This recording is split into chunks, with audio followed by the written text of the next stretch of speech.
Greta Van Susteren first came to fame through her coverage of the O.J. Simpson murder trial in the mid-90s. Since then, she's been in the limelight of television journalism. What you might know is that Greta was an early adopter in the world of social media, and today she's a self-proclaimed Twitter addict. TV news personality Greta Van Susteren started using social media early in her career. She even encouraged Franklin Graham to start a Facebook profile. And now he's passed her with more than 6 million likes on his page. In her book, Everything You Need to Know About Social Media, Greta covers the basics about the different social media platforms and why we need to stay up to date with today's changing technology. Well, please welcome to the 700 Club, Greta Van Susteren. Good to have you with us. Thank you. It's wonderful to be here, Pat. Thank you for inviting me. Hey, listen, you were trained as a lawyer. Could you tell us about that before we get into this other? Well, I was a little kid, and my father was a judge in a small town in Appleton, Wisconsin, where Terry, by the way, was Miss Appleton. I'd like to give a shout-out to Terry. She was a Miss Appleton? She was Miss Appleton before she was Miss America. I don't know if people know that. That's my hometown. We were very proud of her. 1972. I'm glad. Okay. And he was a judge, but before that he had an office, and I thought being a lawyer was so fun. I'd go to the office with him at night, and there was an electric typewriter. A dictaphone. My father had a candy drawer, and I thought, this is the greatest way to live ever. Especially the candy drawer. So those things, and the dictaphone was so fun too. Yeah. I don't think they even exist anymore. So anyway, I loved my father. It seemed like justice and fairness was a good thing to do, and so I went to law school. Which one did you go to? Georgetown. You went to Georgetown. That's good. I got Potomac fever. I went to Washington at 20 as an intern on Capitol Hill, and I got the famous Potomac fever. I had to go back to Washington, so I went back to law school there. You did great. We want to talk about this Twitter stuff, but let me ask you first of all, what about all these scandals that's going on? I mean, Charlie Rowe, he started with Bill O'Reilly and these others. Have you encountered any of that at Fox? I was at Fox for 14.5 years, and let me just say this. I left after having a spat with Rupert Murdoch, and we both were quite stubborn. I blame both of us on that. But I had 14.5 wonderful years there. I never experienced sexual harassment, never heard about it. And I also, actually, when I was there, they never interfered with my work. If you didn't like my work, blame me 100%. Yeah. Because they gave me the resources. I traveled the world. I saw everything. So 14.5 years. I must have lived in a very different world than what I read about. But there are a lot of good people there. Well, what's going on? I mean, I can't understand it. Suddenly this explosion of all these charges. It's very difficult. I sort of sit back and watch every day, and it's shocking. The bad behavior, and the bad behavior is reprehensible, and of course, then sometimes, I think about their families too. Yeah. I mean, what about the wife and the kids and everybody else at home? Sure. I don't know. This is a good time for some self-reflection in this country about how we work with each other and what we do, and it's an ugly thing that we're seeing, that we're witnessing, but maybe in the end, we'll all be better for it. Well, we hope so. Well, let's get on to this. This is a compendium. I cannot believe the detail you've gone into about social media. You have really done a research on it. Well, I'll tell you why, Pat, because I started a blog in 2003. In fact, I write about what a blog is. I explain it all in the book. And I thought I knew everything about social media. And then about 2 years ago, I was around, it was Thanksgiving, I was sitting around with one of my nieces, and I asked her what I thought was a reasonably sophisticated question about, I think it was Instagram, something social media. I thought it was a, good question, and I thought I knew everything. She says, seriously? Yeah. And I said, what do you mean, seriously? Yeah. She said, you don't know that? And all I could think of was, I remember when she couldn't talk, when she was this tall, and now she's saying serious. She wasn't being rude or disrespectful, but she was shocked that I didn't know something. So I thought, well, maybe others don't know it. So I did a lot of research and wrote the book, and it's a little bit sort of like revisiting college for me, because when I was in college, I thought I knew everything. Yeah. And then as life progressed, I realized how little I knew then and continued to know how little I knew.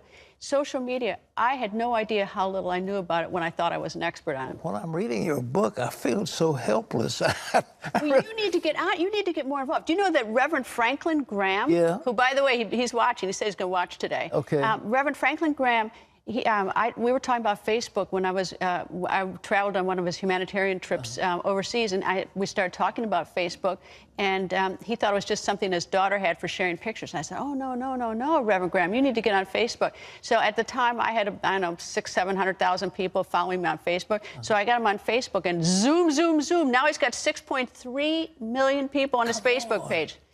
And just think when his father would travel all over the world and get millions of people to come. Touch that. Yeah, and Reverend Franklin Graham can, before he even has coffee in the morning, can reach 6.3 million people, and it's growing. It's just amazing what you can do with social media. Well, let's talk about this Twitter stuff. Okay. The president goes with Twitter. Now, how do you get onto Twitter? Your book tells how to do it. Okay, here are the basics. Okay. Every social media platform, they're a little different. Facebook has longer recitations. You can write you can put video on, you can put text on. Twitter is just short spurts of information, sort of like a fire hose. And for every social media platform, you have to sign up, which is your name, which is your username, and a password, so that you can get on. And so once you're on, bingo, you go. And you can put on Twitter, they've just increased it from 140 characters to 280 characters. You do your short bursts of information. So you better be pithy. You better know how to be pithy. And then, of course, if I follow you, I see whatever you tweet. And all the people that follow you can see what you tweet, and you can tweet responses back to them. If they do that, as they say, it goes viral, then others can pick up that tweet, and then it multiplies. Right. I have over 1.2 million people following me on Twitter. So let's say I followed you, you tweeted something, I then retweeted it, it would go to my 1.2 million followers, even if they didn't follow you. Oh, that's unbelievable. Unbelievable. Well, now, let's talk about the president. Well, you pointed out the disparity between him and Hillary. What is the disparity? Well, she was slow to getting active on social media, and Right. President Trump, and a lot of people object to his tweets, but he figured out pretty fast this is a quick way to get to people, and I think he has about 50 or 60 million people now following him on Twitter. Imagine that, 50 or 60 million. And I have the number that he had during the campaign, but it was incredible. You know, if he took out an ad in the New York Times, he'd pay $100,000 probably, and he'd reach 100,000 people. That's right. And he can, before he has coffee in the morning, he can tweet. And he can go all around the media. He doesn't have to filter through us. And he can reach the people that follow him and reach tens and tens of millions of people. Now, as a journalist, I want the president to have more sit-down interviews and answer questions and follow-ups. And I would also like him to clean up some of his tweets. But we can't, I understand why he tweets, because it's been so effective for him. The people love that. I mean, a lot of people hate it, what he's doing. Is that smart or not? Well, he's president. He won. I mean, it worked. I mean, it's like, look, if you'd asked me that before the election, I'd say no. That's a bad idea. Because he's gruff. I mean, he punches back. The president. I don't know if he ever takes the first punch, but you punch him, he will nuke you. I mean, he's aggressive that way. Now, that's not the way I operate, but I can't deny that it has worked for him. It doesn't seem presidential. People think the president should be more reserved. I'm with you, totally with you on that. But he's president. I mean, but it worked for him. Yeah. I mean, I agree with you. I'm old school that way, and I wouldn't want to act on Twitter in a way that my parents, if they were living, would be embarrassed. And I think my parents would want me to have good manners on Twitter. Well, he went after these, because he got those 3 basketball players out of jail in China. It was a very beautiful humanitarian thing.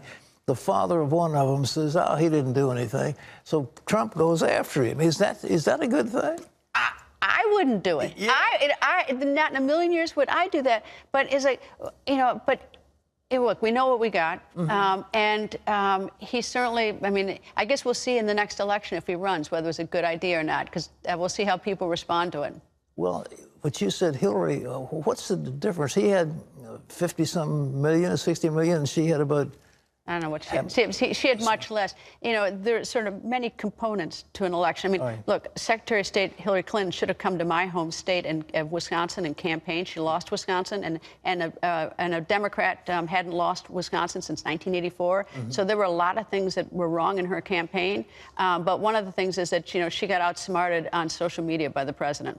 Well, now, a novice picks up your book, will he or she then become an expert in this whole social media thing? Off to a good start, but you know, who the book is for? It's for everyone who's about over 40 who missed the social media revolution, has questions, and also people like me who thought we knew so much about it. But it's also for everybody under the age of 40 who's sick and tired of answering questions about social media from those of us who are over 40. So it's for everybody.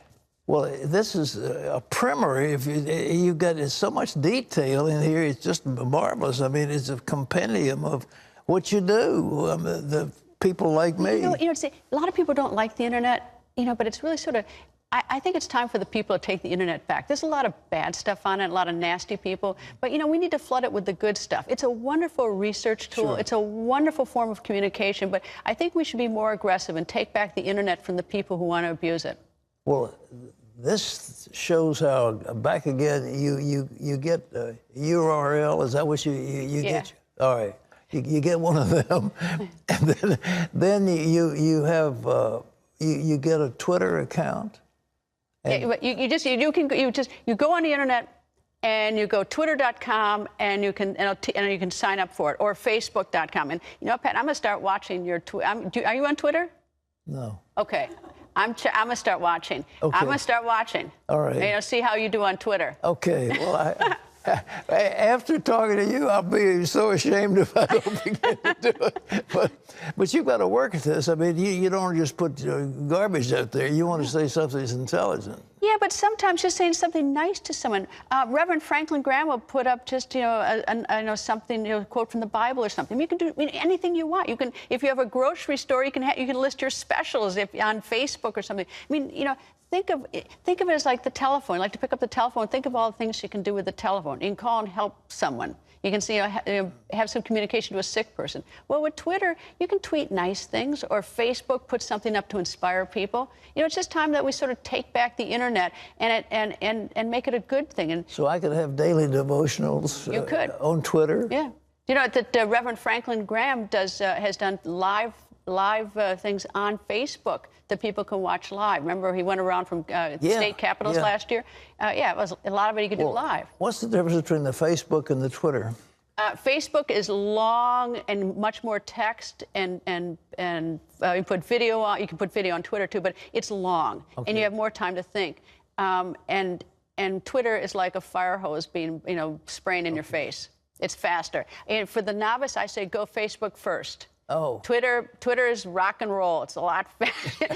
Actually, you need to start with Facebook. Facebook. Yeah, you need to get really active on your Facebook page, and you'll like it.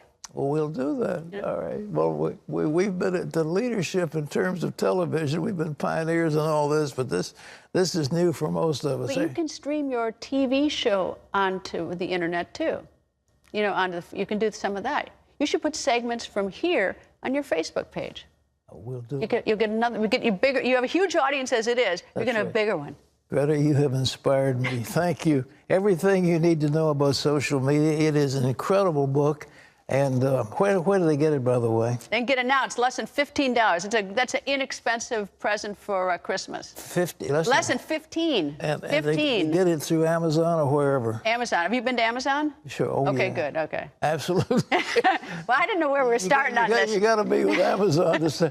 I write books, so you have to. So you know that better than I do. Then yeah, you should teach me. I need to have you teach me. All right, Greta Van Susteren. It's a tremendous book, and. We appreciate you being here and the work you're doing. God bless you. Thank you very much. It's very nice. I'm very flattered to be here. It's my first time. Thank you. Please come by. Thank you. I will.